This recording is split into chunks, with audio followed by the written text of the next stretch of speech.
Herkes Pizza salam. pişiririk. İngredientlərimiz. İngır. Kalpasa, Zeytun. pomidor, Et. göbələk, Güvənəkdir bu. Həqiqətən Rətta. bilmirdim. biber, Və sos. bilmirəm nədir bu. Sosumuz üçün lazımdır tomat pastası, yağ, oregano, Nə? yoxdursa nanə də əlavə edə bilərsiniz. Buz istiot və şirin biber. Əvvəlcə pizzamıza qəşəng sosu tətbiq edirik. Sonra isə ingredientləri düzürük. Sonra pomidorlar, sonra biber, göbələk, zeytun.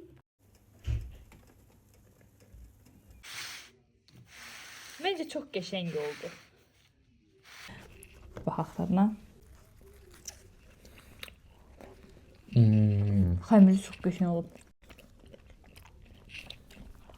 Çönmə. 10 baldan 10.